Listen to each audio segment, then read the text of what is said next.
여러분 지지율이 28.9%가 나왔어요. KSOI의 여론조사 결과입니다.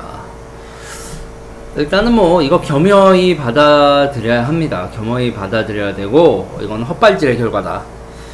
저는 그렇게 생각을 합니다. 뭐 이거 쓴소리를 오지게 해야 될 상황이다 라고 생각을 해요. 무조건 저는 지지합니다 이건 말이 안 되는 거고요. 자, 윤 대통령은 일단 지방 휴가를 취소하셨고요. 그리고 서울에 머물며 전국을 구상하는 방향으로 하신다. 그리고 여러 사람의 이야기를 경청하신다 하시는데, 저는요 일단 이 지지율 28.9% 이건 레드라인이라고 생각해요. 레드라인. 선을 넘었어요. 이건 비상상황인 거예요. 자, 일단은 선택과 집중의 완벽한 실패이기도 하고 우선순위 선정의 실패이기도 하고 뭐 그렇습니다. 자, 일단은 이준석 얘기를 안 할 수가 없는데 제가 이거 먼저 얘기할게요. 이걸 다 종합해서 얘기를 할게요. 대통령님 내부의 적을 치는 게 제일 어려운 겁니다. 민주당하고 싸우는 것보다 내부의 적을 치는 게 더 어려운 거예요. 그러니까 내부의 적을 치면 어떻게 되냐면 내부 지지그룹이 분열되거든요. 내부 지지그룹이 분열되고 일할 수 있는 사람들을 일을 못하게 됩니다. 내부 투쟁이 벌어지면 대통령이 무슨 일을 해서 일을 시켜야 되는데 그냥 당이 난장판이 돼서 사람들이 일을 안 해요. 일을 안 하고 다 내부 내전에 투입이 돼버립니다. 일을 할 사람들이. 그리고 또 내부의 적을 치면 내부의 적이 적과 내통하게 돼요. 아, 저 새끼 더 나쁜 새끼야 더 죽여야지 뭐 이런 식으로 또 감정이 격양되기도 하고 노답 상황으로 가요. 그러면 그렇게 해서 이제 내부의 적이 적과 내통을 하거나 막 분탕을 치거나 그러면 어떻게 되냐? 그럼 가장 비참한 패배를 하게 됩니다.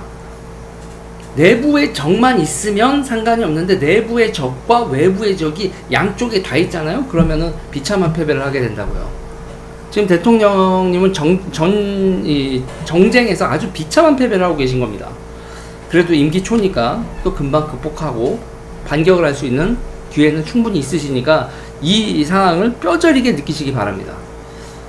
자, 보세요. 근데 문제는 대통령님이 이준석 대표를 내부 총질하는 사람으로 보시는 거 충분히 이해 갑니다. 그럼 역으로 묻겠습니다.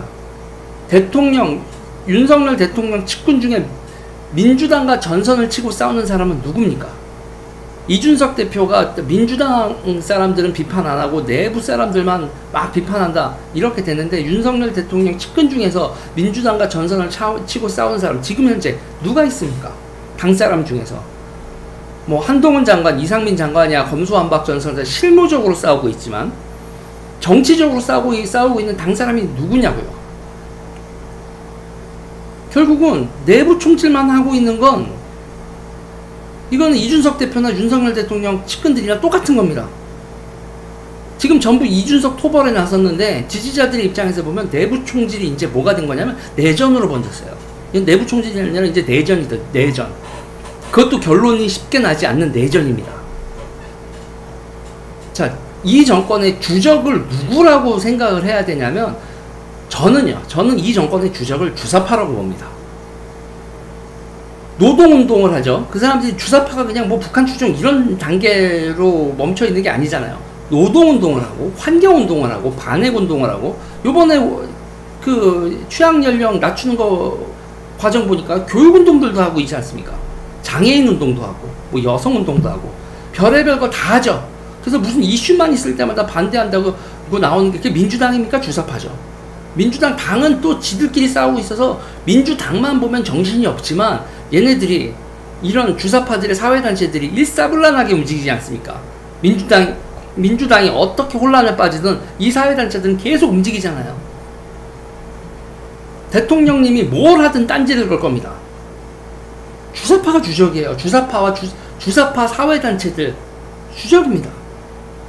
거기다가 이 인간들 평화운동한다 뭐한다 해서 싸드니 뭐니 중국하고 내통한 이 인간들은 또 중국과 내통하고 있지 않습니까? 북한하고 내통하고 중국하고 내통하고 있는 적들이 있지 않습니까? 이들을 제1번 적으로 삼아야죠. 그래서 이 내부의 내전으로 내부가 혼란스럽게 대하지 말고 이준석이고 뭐고 전부 다 이 사람들이랑 싸우게 만들었어야죠. 제가 좌절하는 건 당과 정부가 내전을 하느라 주사파를 주적으로 삼은 정쟁을 하나도 준비하고 있지 않다는 겁니다. 첫 번째 정쟁의 잔소는 전장현이었습니다. 제가 가장 좌절을 하기 시작하고 와 이거 그 윤석열 정부 다 먹겠는데 라고 생각했었던 그 순간이 바로 전정현과의 전선이었는데, 제가 실제로 전투를 나름 벌인 건 그 이후로 저도 다른 거에 대해서 다 파악은 하고 있지만 전선을 치지 않습니다. 왜? 저 혼자 죽을 일 있어요? 전장현과의 전선에서도 이준석 대표를 제외한 그 누구도 이 전선에 투입이 되지 않았습니다. 오히려 적과 냉통을 한 건 김혜지 의원실하고 안철수 의원실이었습니다. 안철수 인수위원장이었는데 그 당시에는 전장현과 내통한 건 김혜지 의원실하고 안철수 인수위원장실이었어요. 그게 안 보이시면 할 말이 없습니다. 그때 김혜지 의원실하고 안철수 의원실에 전장현하고 내통을 한다. 전장현이 주사파의 저쪽 민족해방 계열의 전국민중행동의 선발대인데 그거랑 내통을 했다고, 내부 총질을 했다고 김혜지 의원실과 안철수 인수위원장한테 경고하신 적 있으십니까? 오늘도 광화문역에서 전장현 시위를 하더군요. 서울경찰청에서 경고방송 3번 했다고 하던데, 불법 집회 오늘도 이루어졌습니다. 어떻게 하실 겁니까? 전장현의 조직적 약점 그리고 그들의 주장의 맹점을 공격 누가 할 거예요? 공부한 사람 있습니까? 최소한 1000페이지 정도의 자료와 관련자들을 공부를 해야 되는데 누가 할 겁니까? 여론 형성, 조직적 저항 등의 활동은 누가 할 거냐고요? 전장현하고 전선을 아예 치질 않죠. 그럼 대우조선 사태는 어땠습니까? 노조 내에서도 노노 갈등이 있었습니다. 노조 내에 찬반이 갈리는 상황에서 거제도의 정파 간 갈등 상황이라든가 등등 보고는 받으셨는지 모르겠습니다. 주무장관과 지역 국회의원이 그 전사에서 우왕좌왕하는 모습을 보였습니다. 정보도 제대로 없었던 거고, 주사파를 주적으로 한 전선에 정찰대를 보내시고 정보활동을 하고 조직활동을 하고 부대를 파견하셔야 되는데 하셨습니까? 대우조선 사태에서. 화물연대 때는 어땠습니까? 이제 곧 치포동맹 8월 말에 미국하고 하게 되면 중국의 공격이 시작될 겁니다. 대비는 잘 되어가고 있습니까? 당내에서 여론전을 담당할 사람은 누구입니까? 박진 장관이 사드 산불 정책에 대해 중국과 약속한 게 없다. 한국 정부는 중국과 약속한 게 없다고 하셨습니다. 중국은 지금 팔팔 날뛰고 있습니다. 말의 결이 가벼움이 어쩌고저쩌고 하면서 중국이 국내에 놓은 여론선전단, 그들이 유학생 기타 등등해서 지금 우리나라에서 여론선전단 느낌 오시지 않습니까? 그 중국 주사파 민주당 다 합세해서 여론선전에 나설 때 어떻게 맞서기 위한 대책은 준비 중이십니까? 대책회의는 하시고 있습니까?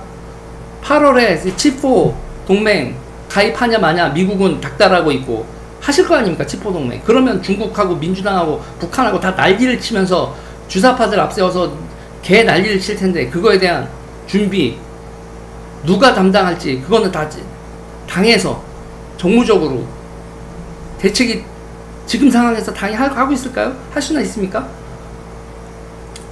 이준석이 미우셔도 참으셨어야 합니다. 이준석이 주적과의 싸움을 교란했다면, 뭐 친중 행보를 했다면, 뭐 친민주당 행보를 했다면, 집권 이후에 그런 행동을 했다면 그걸로 누군가가 전선을 치고 작살을 했어야지. 이런 무슨 성추문 사건 공소시효도 지난 거 가지고 가세연발로 이렇게 하는 이런 후잡한 정치 공작의 모습으로 이준석을 치면 이게 잡힙니까?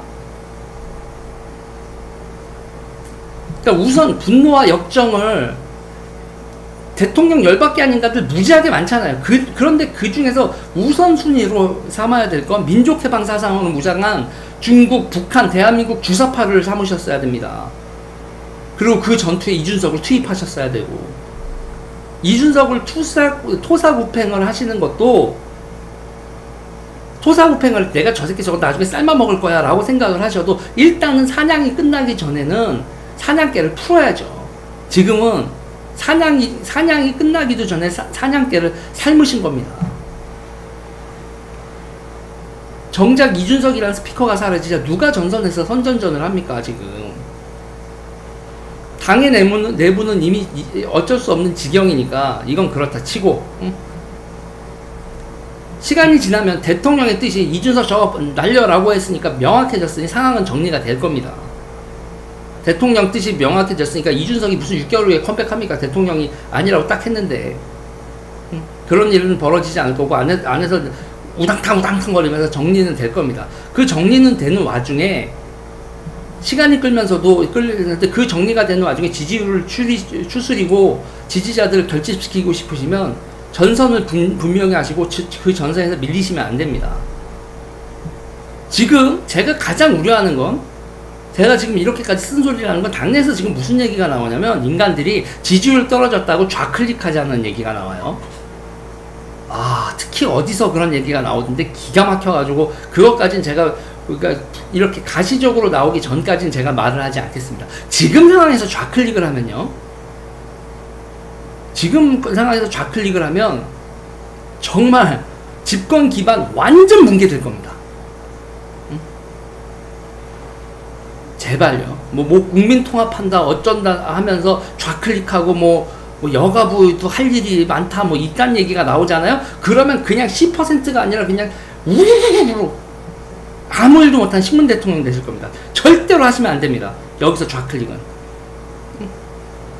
지금은 집토끼들에게 무언가 일을 하고 있다는 걸 보여주셔야 하는 시기지, 좌파들한테 꼬랑지 흔드는 거 절대로 하면 안 됩니다.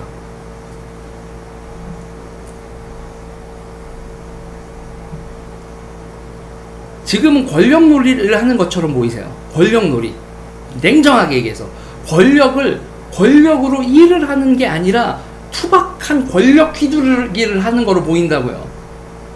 지금 가장 중요한 건 일하는 정부의 모습을 보여주셔야 되고, 그 일하는 정부라는 건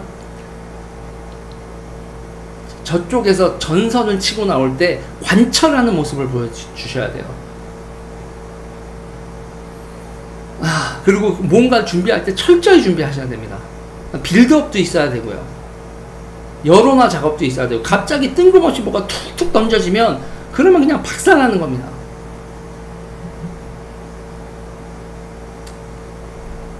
권력에 도취된 모습, 권력으로 이렇게 투박하게 일을 하시면, 그러면 이 권력 기반을 상실하시게 됩니다. 제가 죄송한 얘기지만 지금 김한길, 안철수 뭐 이런 분들 있잖아요. 그런 분들의 얘기를 듣다간 요번에 취향아동 정책도 안철수 의원 발이잖아요. 그쪽 정책이었었던 거고, 빌드업 없이 그냥 이것이 옳은 것이냐고 툭 던지면, 설득 과정 없이 갑자기 뭔가 정책이 툭툭 이렇게 튀어나오면, 정치적 과정이 전혀 돼 있지 않은 이런 정책들이 툭툭 나와서 사람들 헉헉하게 만들면, 신지혜 때도 그랬고, 그러면 대통령 권력 잃으십니다. 진짜 제가 너무너무 불안해서 하는 얘기예요.